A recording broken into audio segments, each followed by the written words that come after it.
Okay, so we are in, the fourth parak. Yes, I also remembered. So we ended off with a powerful question. I reread your thing already. Yeah, you can look at it if you want. Yeah, we ended off with a powerful question, which is here the Rambam says that the Rav that you seek Torah from needs to be Doma l'malach Hashem tzavakos. He needs to be, he quotes pasuk, I'll just read the halach again. So to a Rav who doesn't walk on the proper path, even though he's a great chacham and everyone needs him, you can't learn from him until he returns to the good. Yeah? This is totally traditional. Is there Hilchos tomorrow? I assume so. Yeah. In fact, I'll just go to the wishful then. Okay, fine. We could talk about it after Shir. Yeah. All right. Hope everyone on listening to the recording gained from that.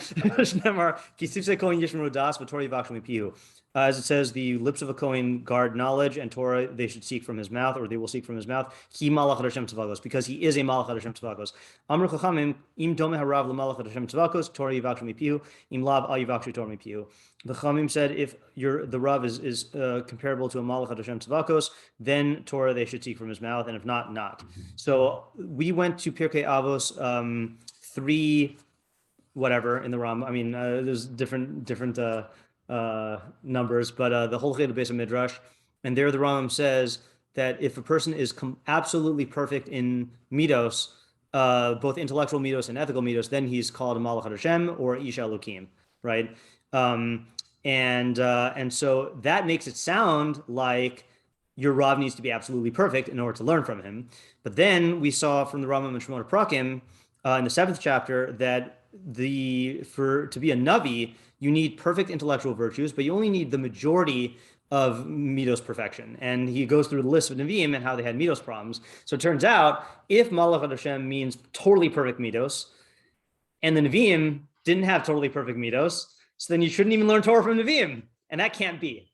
So we were stuck with that. And then we also had a question of what are the parameters for what is considered good derech holech derech tova or derech lo tov, because by the Talmud he says na'i b'masav or tam, but the Rav he just says doma l'malach Hashem tzavakos, and it seems now it could be because it has to be absolutely perfect, but this is what we left off with. So on my way home from Shir, I realized one of those duh answers, right? The duh answer is if you call someone a malach Hashem tzavakos, that means absolutely perfect, and that's the pasuk.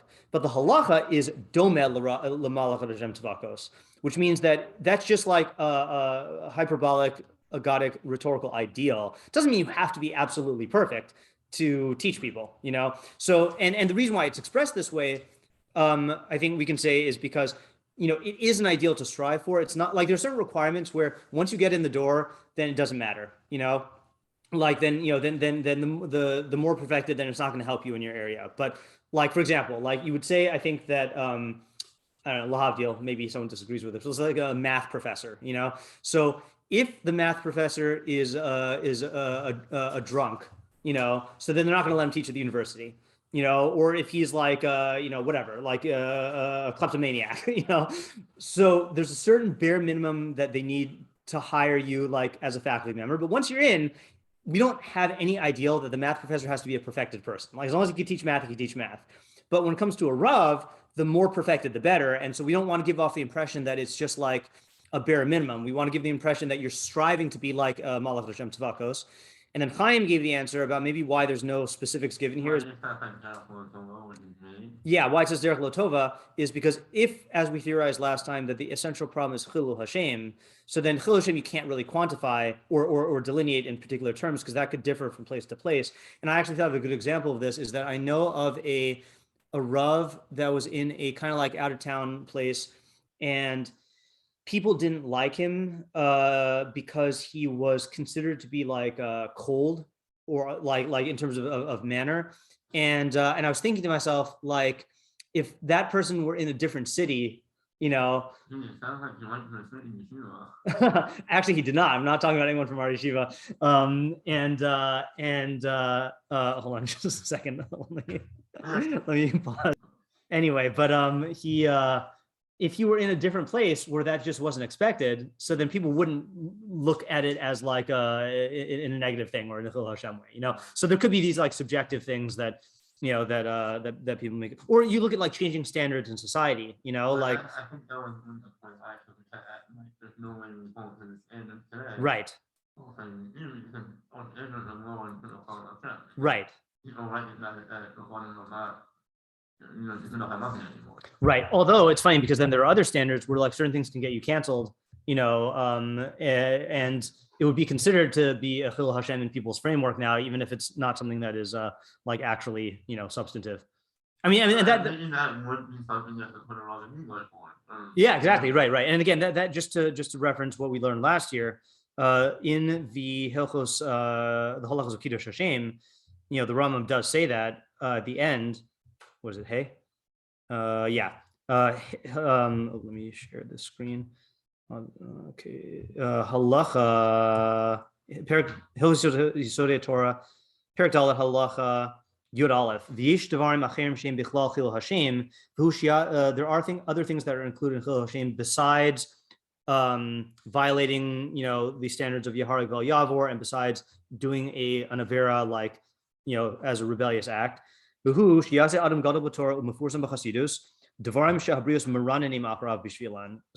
is great in Torah and known for piety, if he does things that people like, I still don't get the lashon of maranim, sing after him, you know, I mean, I think it means like complain, you know, or like, there's got to be a better word for it, but renun is usually singing or crying. I don't know, whatever. People whine about. Yeah, right. People whine about after him. The alpha bisha in anaviras, even though they are not actual halachic transgressions. That is included in, that's considered to be machal as Hashem. The guy has money and he buys something and he has the money to pay it, but he doesn't pay it. And it turns out that the sellers like have to like you know, claim it from him, and he avoids them. Or he's too jokey. What's the word? Like yeah, schok, marbe beschok. Whatever. He's not frivolous either. That's kalos rosh. Okay, whatever. He like jokes around too much, you know. Or he eats and drinks too much by Almei Haaretz. Yeah, that one definitely changed. That one wouldn't really yeah, that's also true, right? That's true that that a lot of people really see as a virtue. Yes, that's true. Right. That is also true. Yeah. You mean no, meaning like down to earth, right? Like people view someone who's like Talmud Chacham who's like, yeah. In fact, that was in the Rav book that I finally got around to reviewing today in my review thing. That the Rav would sometimes come down to the YU cafeteria and like mingle with the Bachrim, you know, and they said that it was awkward because like people would not know how to react, and people would like kind of like social distance because they didn't want to like get in his way. And the cafeteria lady asked him like, do you work here? You know, it was a lot of humor ensued. You know, but that he was eating with. I mean, maybe he didn't consider them Almei Haaretz, but I don't know. Or he doesn't speak pleasantly with people. And he doesn't greet them joyously. Ella baktata vakas, he's just a contentious, angry person. And other things like that. You know what's interesting, by the way, is this a raya that just because the Rambam portrays something as usur doesn't mean that there still is a difference between a technical avera and like a loosely defined avera, because the Rambam says it's usur to be a bal kas, and here he's saying that this guy is a bal kas, but this is not in the category of avera. You know, like we were theorizing with Hilchos Deos, you know, like I gave this year last year on whether, you know, like the Rambam seems to hold this idea that, or not seems to, he holds this idea that the Torah doesn't bring midos into legislation in halacha, you know, because he says you can't write a shulchan aruch for the halachos of anger and like legislate every single particular. Right. Whereas the Rambam looks like he does because he has v'halachta b'drachav, you know, and so the question was like, does the Rambam disagree with Rambam there? And one of the possibilities we talked about was the Rambam does acknowledge that there are different kinds of mitzvos. There are like technical, like Hilchos Shabbos, Hilchos Machalos Asuros, where there's like technically defined things, and then there's more amorphous v'halachta b'drachav, of like develop darchei yesharim, but you wouldn't say, like, if you get angry, it's not like that's a violation of a technical avera, you know. And this would seem to support that, because this guy's a ball coss, you know. Then that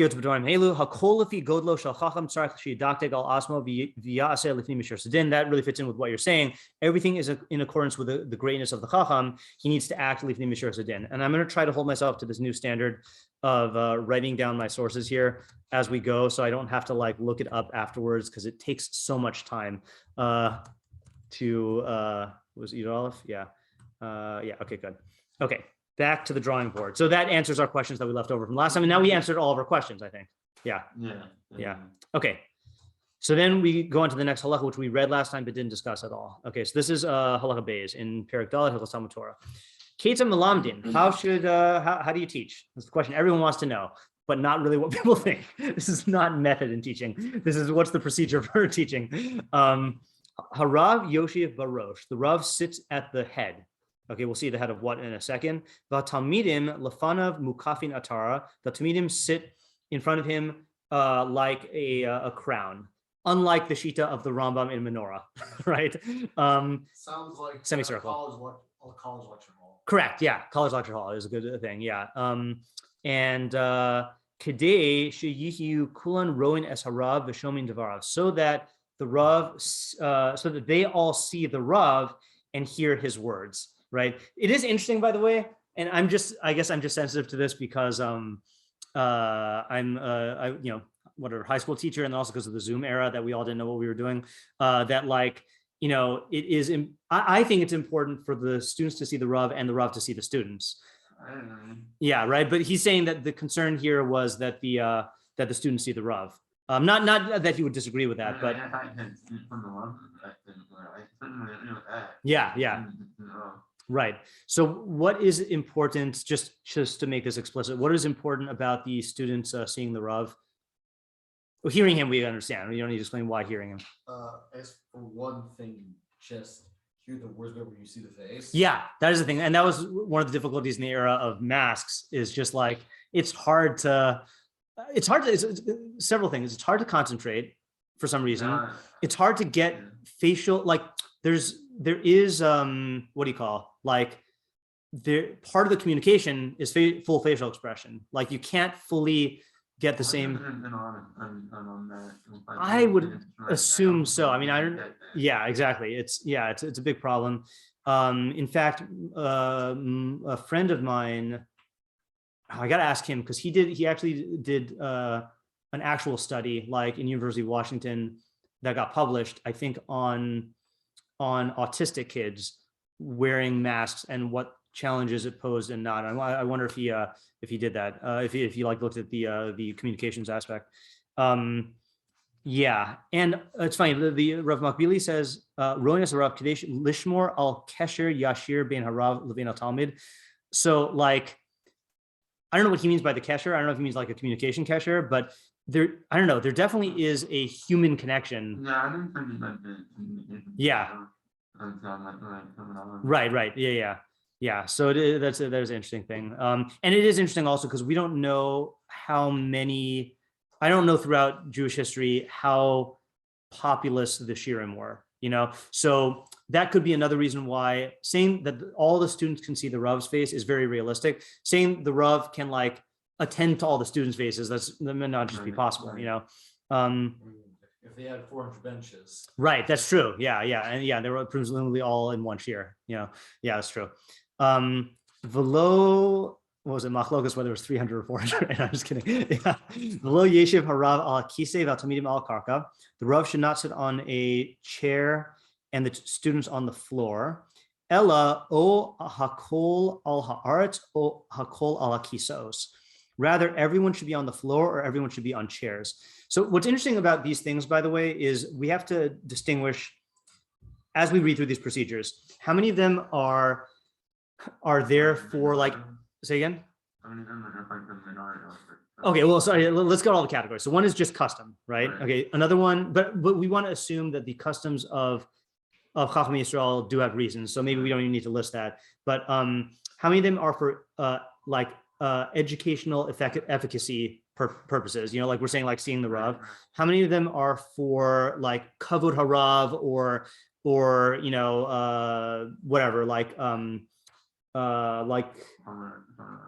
yeah, like derech eretz kavod Torah type considerations.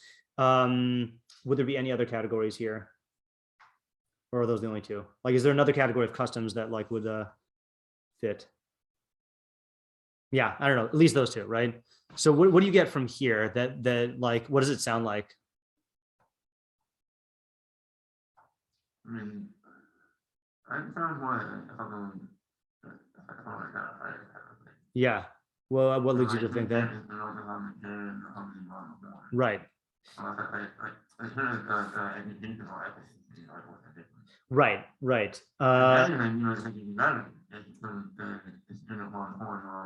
Yeah, right, right. Oh, sorry, we didn't finish reading because this is also relevant, right? Uvarishona haya harav yoshev al talmidim omdin. So in the beginning, the Rav sat and the talmidim stood, and that I can understand why.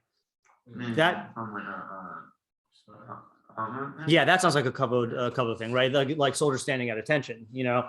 Umi kodem churban by sheni. I meant to look this up in the Sages book, see if he talks about this change. Umi kodem churban by sheni nahagu hakol lalami latamidim v'hin yoshvin. So then, I guess before the second Beis Mikdash was destroyed, they already had begun to teach their students when they're sitting. You know, I could also see like.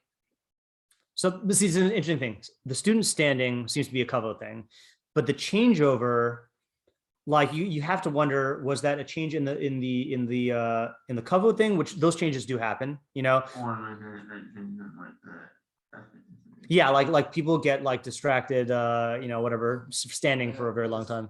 It could also involve a change in the Torah, and that the Torah became worse and accumulated compounding flaws. Right, but how would that result? Which means you're saying more stuff, which means it's harder to stand. That's interesting. Yeah, it's interesting. Yeah, I mean, Torah did go through changes, you know. It is interesting. Yeah. Yeah. Right. Yeah. Although,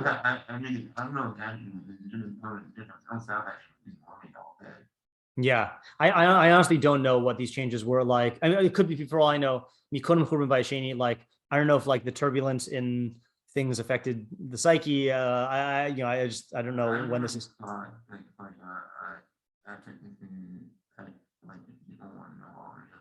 Mm-hmm. Right. Yeah, that's what I would assume.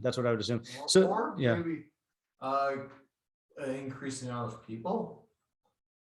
And then he seems to be saying that towards the end of Bayesheni era, and then after the whole 4-1 cycle, there were a lot less Jews. Mm-hmm.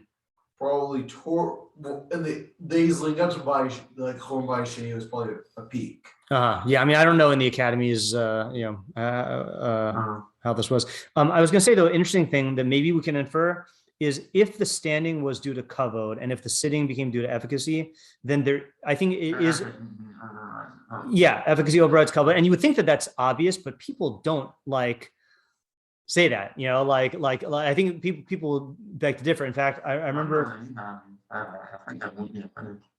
Yeah. I mean, I could see arguments both ways, but like at a certain point, it becomes ridiculous. Like, you know, but there was one time I heard someone say, "Oh yeah, I don't even know when this was. I don't know if this was when I was in yeshiva or later.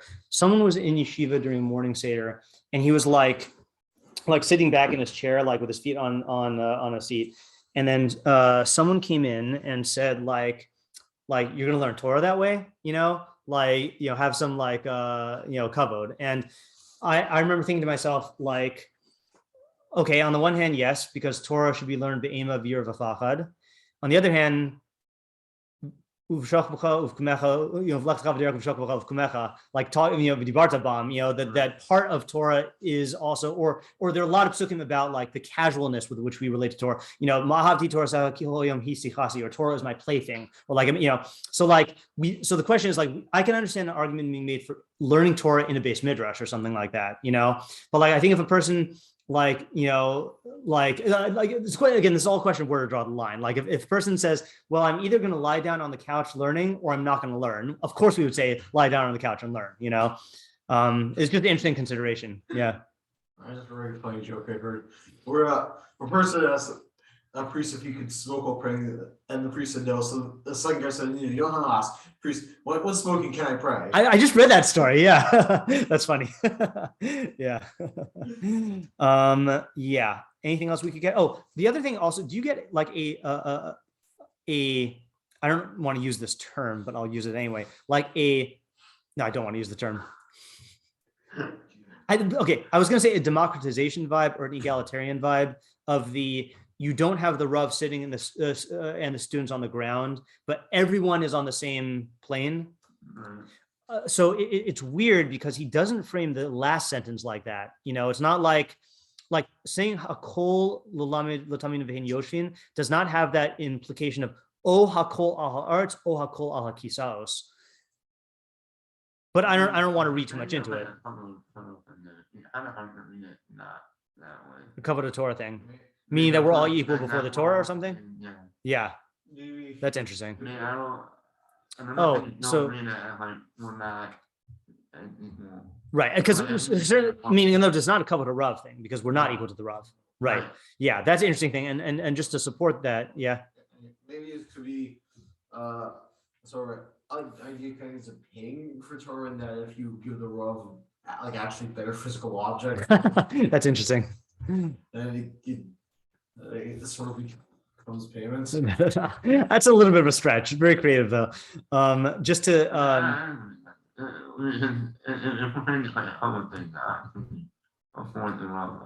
yeah, right.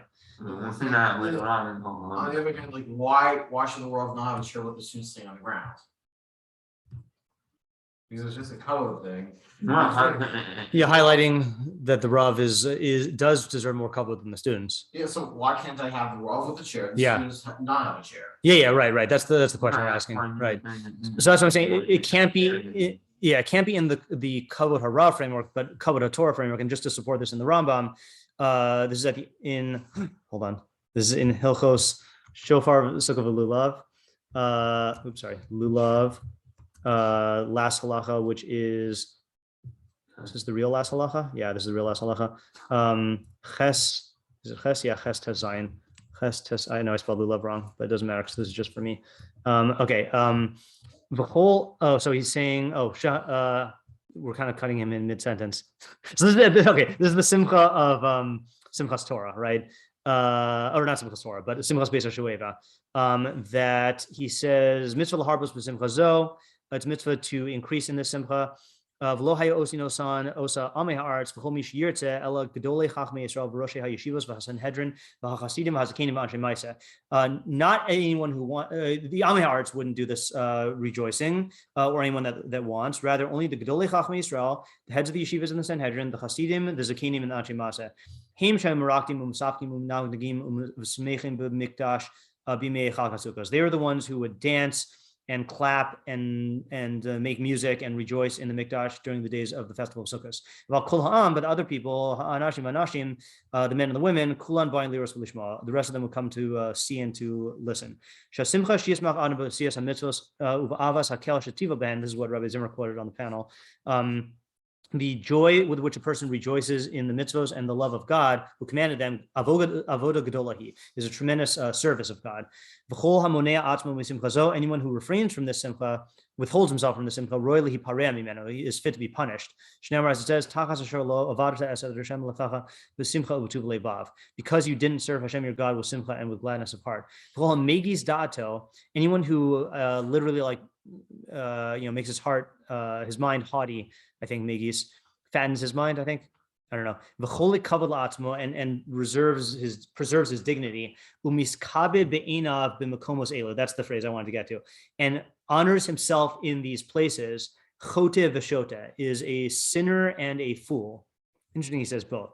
I guess sinner because you're being pogam in the kavod Torah, and a fool because you're missing a tremendous opportunity for this avoda. This is what Shlomo means when he says, don't glorify yourself in front of a king. Anyone who lowers himself and makes light of his body in these places, Hu ha'gadol ha'mechubad. He is the one who is great and honored. Ha'ovid me'ava, who serves God out of love. V'chein David hamelech Yisrael omer unakalosi od mizos. So this is when Michal rebuked him, and he says, "I would be even further degraded than this. Vayisi shavel beinai, and I would be low in my own eyes. Ve'ein ha'gdula v'ha'kavod ela lismoach lifnei Hashem. The only gdula and kavod is to rejoice before Hashem. Shneimar, as it says, v'had melech David mefazez u'mecharker lifnei Hashem."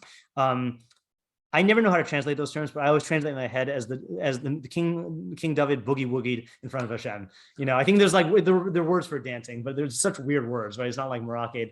Now I realize this is kind of a separate idea because this is about the simcha, but he does tie in the kavod thing, and I think there is an idea of in honoring God through the kavod you show to his Torah, then everyone's equal. You know, not in terms of your accomplishments in Torah or in terms of the Masorah. You know. Well, maybe just piggyback to your part, saying you can't indulge in yourself. You're saying we call it. Yeah, right. Exactly. Yeah, someone who's trying to like share something you do for yourself, right? As opposed to other people standing, which is that's true. That's true. That's a good point, right? If the Rav sitting, everyone stands, like that's their thing, right? Yeah. But the Rav cannot actively raise himself up. Other people can lower themselves, or that's interesting. Yeah, interesting. Okay, again, this is all speculation because we don't really know based on the Rambam.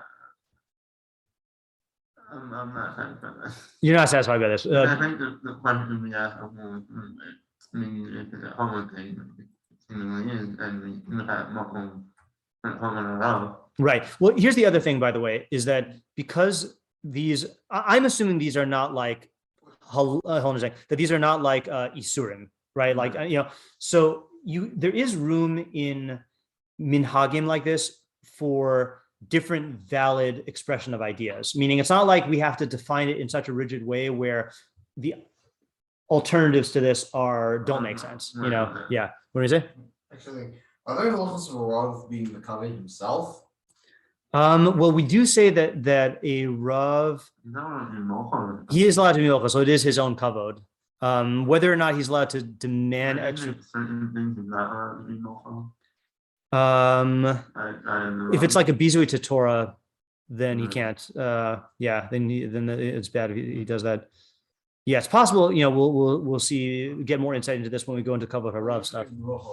Is there anything more Rav can could or should do something to make himself more? Because of his kavod. I think there. I mean, I think there are ideas like that. Like just skipping ahead for a second. Yeah, right. Yeah. I mean, we had a whole bunch of stuff in Hilchos, but that wasn't really kavod. That was really like being distinguished as a role model for learning. On the other hand, that would be the same thing with the chair, but the chair distinguishes you. So right, and yeah. No, so just try to see if my answer works. I think there might be something.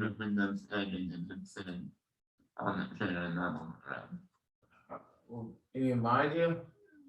Yeah, I'm not really. My situation was that when they stand, they are actively doing something. When he gets the chair, he's the one who has the chair.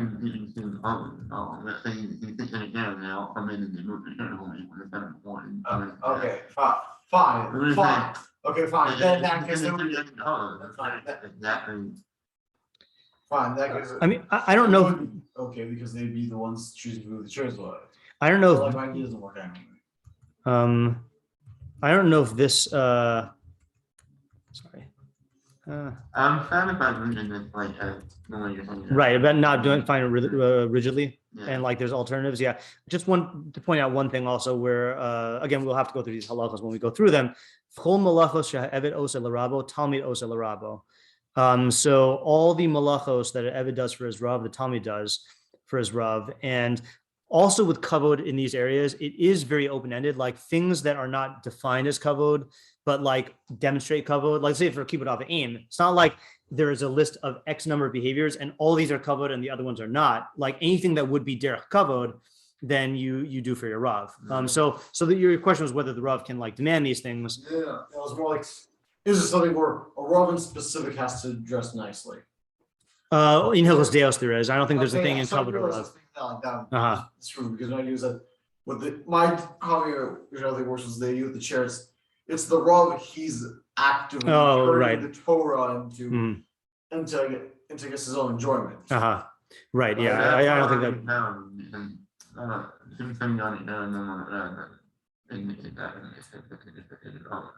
Yeah. Right. Right. Yeah. Okay. So that's why I was saying it didn't work. Yeah. Okay. Gimel. Im haya harav malamin mipiv latalmidim malamid. If the Rav teaches verbally, right, to his students, then he can teach. It's not going to go to sign language, if that's what you were wondering. Right. That's what I'm saying. What's the alternative? Im haya malamin alidid mitargim. If he teaches through a mitargim, so pause. Rav Makbili helps out here. Hamatargim lo kimatargim misafa lasafa. We're not talking about a translator from one language to another. Ella, a microphone, right? Ella lahashmiya lechol talmidim harabim b'kol ram b'tzura berura es hadvarim shahaya harav lochesh lo. It could be both, yeah. I think he's just saying that don't think that that's what this role is. The role is effectively just to make it louder and clear, right? That the Rav, rather it's to make audible to the many students in a loud voice, in a strong voice and clear voice, the things that the Rav says to him quietly. So if he teaches through a matargim, hamatargim omid beino uvein ha-talmidim, the matargim stands in between the Rav and the talmidim, a moderator. Harav omer la matargim, and the Rav says to the matargim, v'hamatargim mashmiya l'chol ha-talmidim, and the matargim makes it audible to all the talmidim. Shir takes twice as long. Yeah. Okay. Ukeshin sholin lamatargim, hu shoal larav.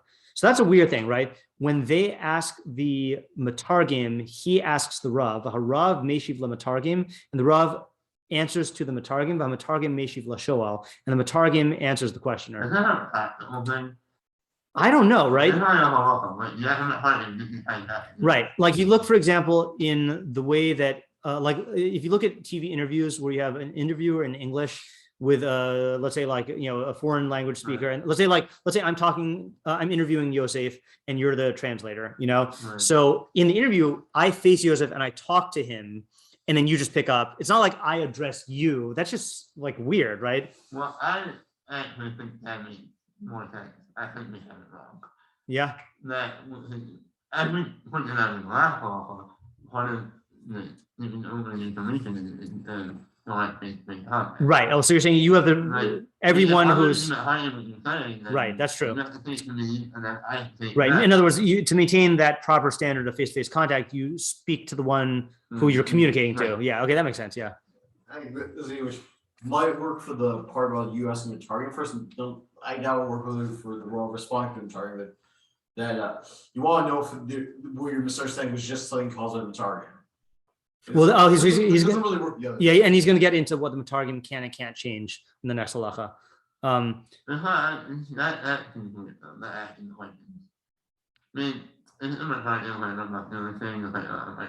Yeah.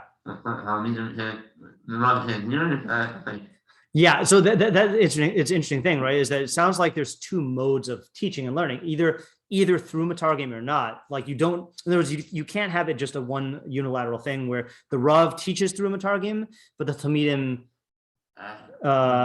engage in the road with Rav directly. It's a good question. Yeah, it is a good question. Let's just finish the halacha though. The Rav should not raise his voice louder than the voice of the matargim. And the matargim can't raise his voice at the time when he asks the Rav louder than the voice of the Rav.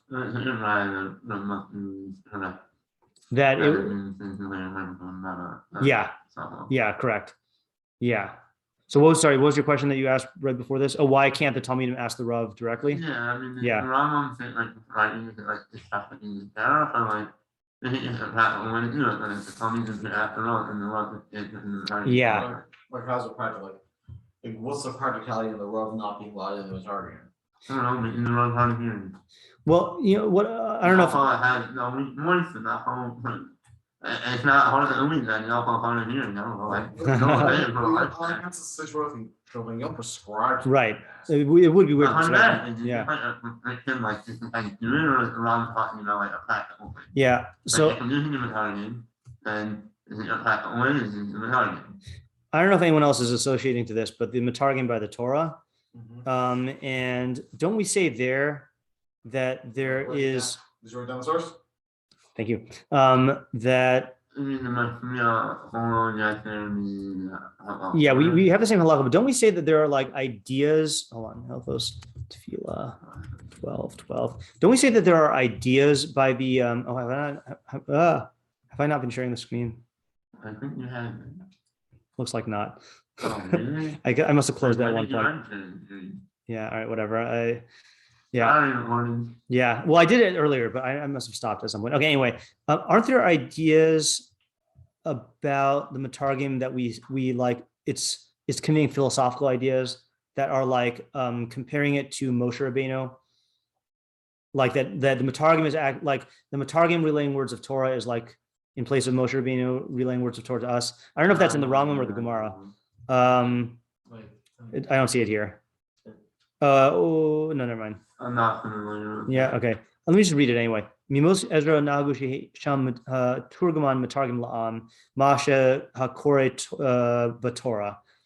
Shakore Batorah. So from the time, and obviously this is a different kind of matargim.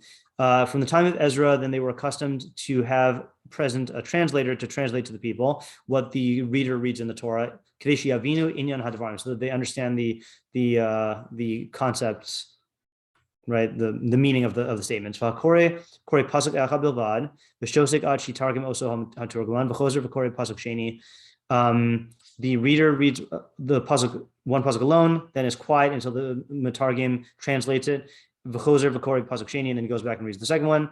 Ve'ina kore rashe likros l'turgaman yasser mi pasuk echad. He can't read him more than one at a time. And then we have similar halachos here. Eina kore rashe l'hagbia kolo yasser min hamatargim. The reader is not allowed to raise his voice louder than the matargim. Oh, you know what this might be also? Oh, actually, I don't know yet. Hold on. V'lo yagbia hamatargim kolo yasser min hakore. And the matargim can't raise his voice louder than the kore. Ve'ina matargim rashe l'targim aji chale hapasuk mipi hakore. Yeah, this is a different institution here. Never mind. I think this is not related. Yeah, so what's the idea here? What was the last part? Lo yabi harav kol yasser mi kol matargim lo yabi hamatargim kol be'is sheshoas harav yasser mi kol harav.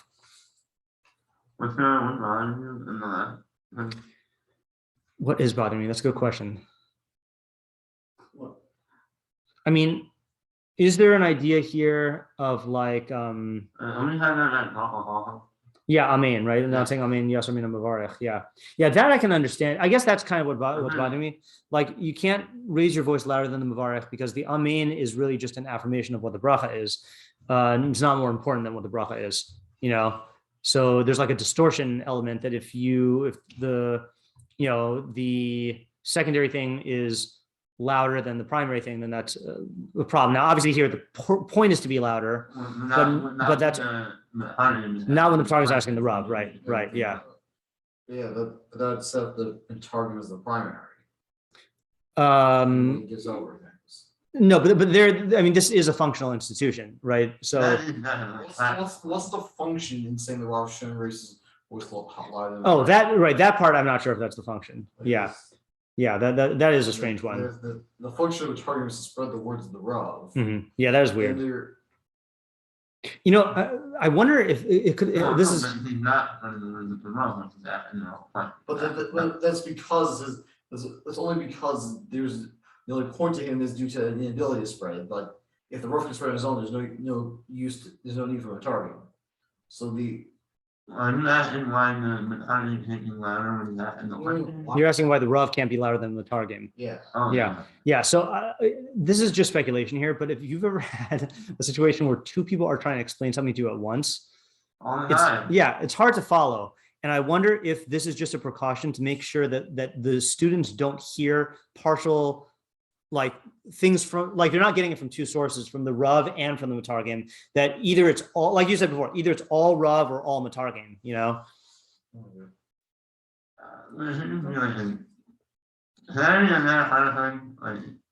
When you're talking things in Torah and What about it? Well,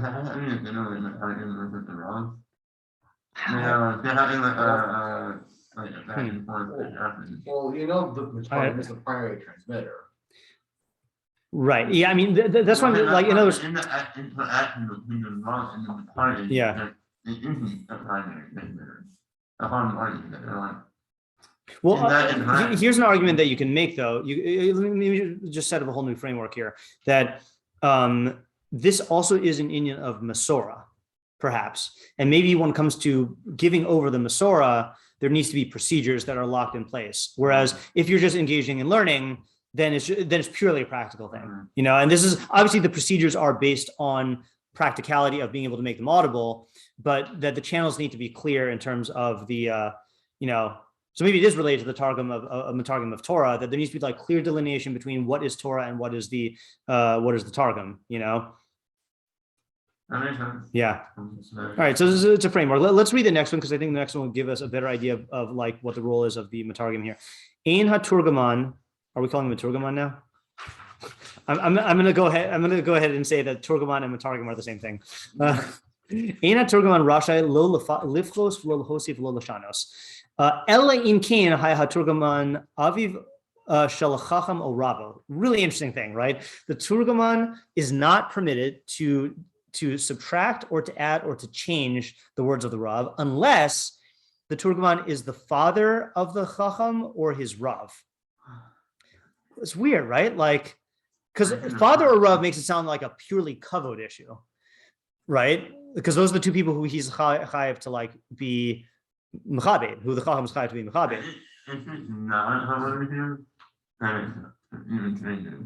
Yeah.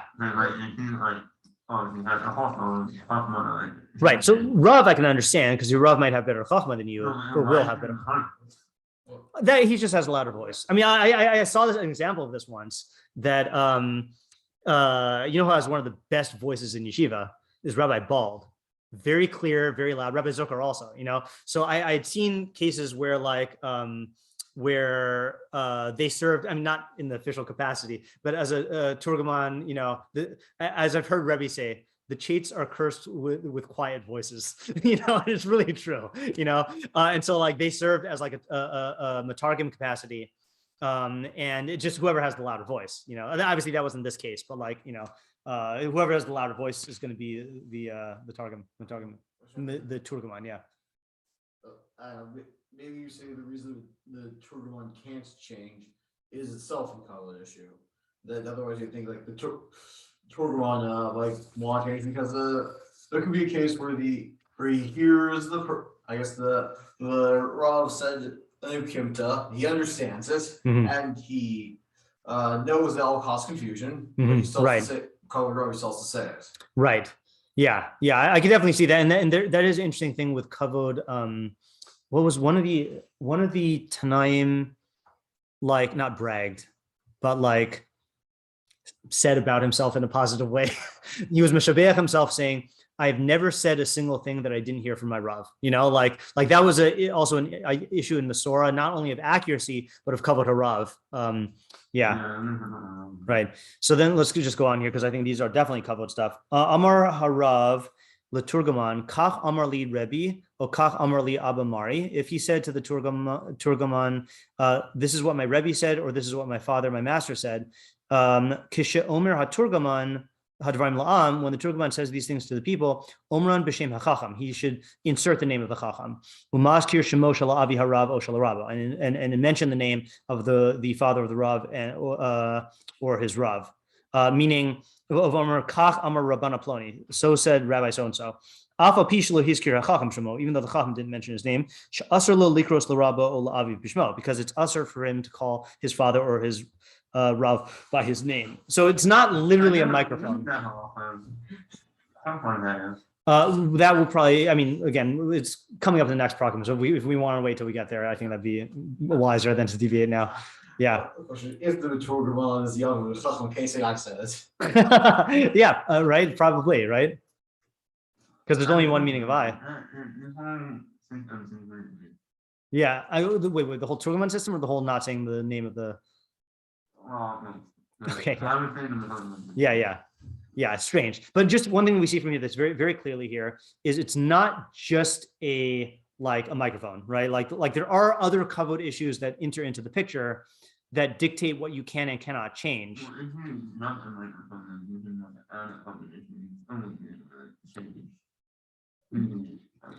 But the Rav and the father are able to change. Oh, you're saying without the kavod issue, right? Yeah. Correct. Yeah, that's the unifying thing in this halacha, right? Is that you see from the previous halacha, you would think it's just a microphone. Here you see it's not just a microphone. Let's just look at what Rav Makbili says and see if there's anything here. Veluleb shanos, and not to change. Chayav lomar es divrei harav mil b'mil. He has to say it word for word. Yeah. Aviv shalachacham o rabo. This actually creates a problem. Hold on. See, okay, the halachos, or not the halachos, the thing in the beginning of the Hakdamat to Pirush Mishnayos when it explains how Moshe gave over the Torah. And Aaron heard it, and then Aaron stepped aside, and then Elazar and Itamar, and they stepped aside, and the Zakanim and the So I always was under the impression, and each of them heard it 4 times. You know what I'm talking about? Yeah, right. Yeah, right. So I was always under the impression that they were teaching it, not meal of a meal, and you could still say that was a different thing. Yeah, they're not. That's not what correct. Yeah, because then it would be very different. Okay, fine. Okay, good. Yeah, all right. That would have disrupted my whole understanding of that. Okay. Aviv shalachacham al rabo b'derech klal mishuhu gadol yoser min hachacham hadorish. Okay, so he's not taking it. He's taking it as lav davka. That's interesting. He's saying it says when it says the father of the chacham or his rav, it's lav davka. It means, but in general, the av of the chacham or the rav will be a greater chacham than the doresh. Yeah.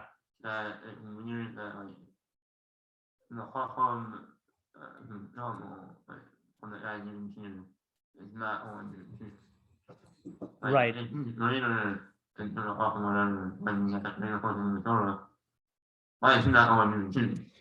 Yeah, I'm not so bothered by that because you do have different chachamim with different specialties, or it's possible for the to say what's the quote? What quote ends with "Now I am the master"? When I left you, I was about to learn, and now I am the master. Yeah. Yeah. Yeah. What were you gonna say? Just wondering, when you say does that mean? I guess Rambam Bekius is saying that if you are greater than your father, yeah, like say Rabbi Akiva or probably you, yeah, then your father could not change.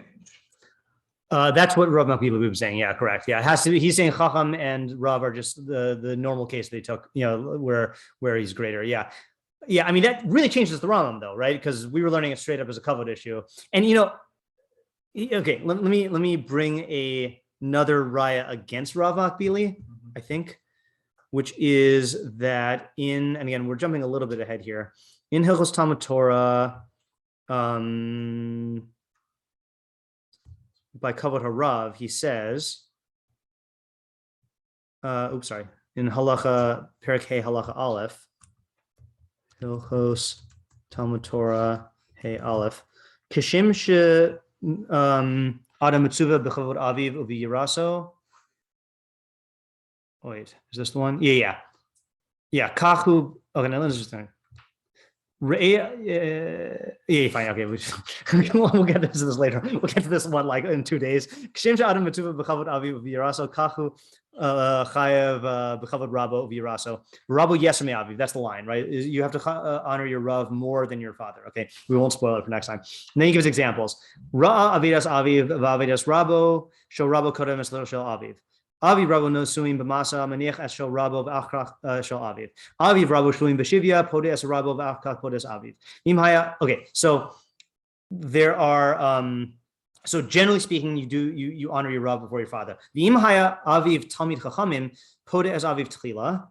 Okay, so if your father was a talmid chacham, then you redeem your father first. V'chein im haya aviv chacham afal pi she'enu shakol keneged rabo.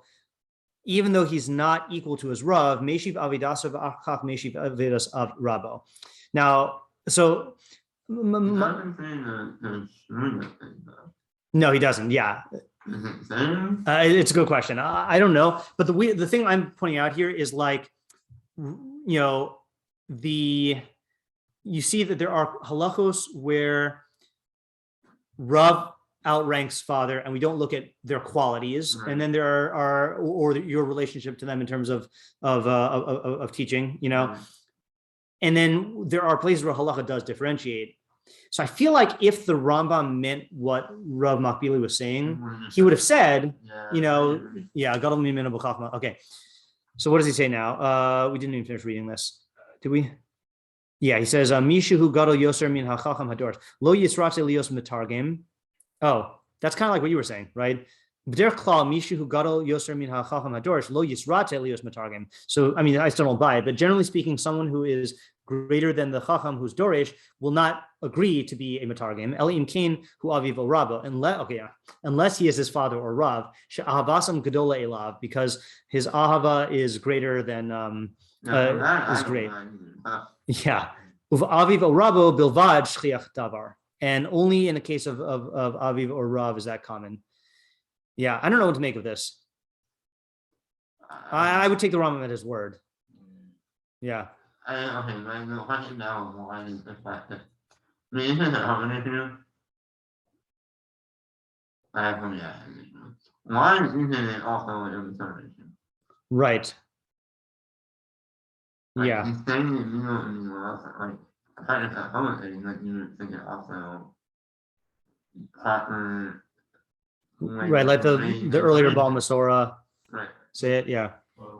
Like, well, it's not like a whole different way, like you don't say exactly how they're done it. Yeah. Because so here's the other, yeah. But then, like, why Aviv? Right, yeah. Also, just another difficult thing here that that there are historical factors here. Like, we're presumably way past the age at this point where they're doing everything ball pad, like, relying on Mipia Shmuel, like literally, like this is like Rambam's bringing this down in terms of like his day, even, so it's not like it's that same level of Masorah. I don't know what to make of it. Let's just finish reading the Rambam Bekius stuff. Yeah. Because there are still people who want specific words of one person or another. Right, that's true. Abamari just means Avi Adoni. Okay, fine. Rabbana is Hachacham. Sh'asar lo likros l'Rabba o l'Avi Bishmo. Ela yomar Avi Adoni o Mori V'Rebbe. Aval lo yikar lo Bishmo. Yeah, fine. Okay. Yeah. Yeah. This is a good stopping point for today, right? Okay, good. All right. So looks like, tomorrow, I don't know if we're going to get further on this. We'll just bring it up just to see if anyone has any other ideas. And next comes the halakha that we read earlier, right? About the. When did we read this? What was that? When did we read this? We read it. You mean what context? I remember Rebbe Torah when they started. Yeah. Yeah. I don't know why I also don't remember this. Like, you're not like doing a lot of it, right? Yeah. I don't remember. I don't remember. Yeah. All right. Yeah. Yeah. I don't know. I don't remember it coming up again. Yeah. I don't know. All right. Let's stop here for today.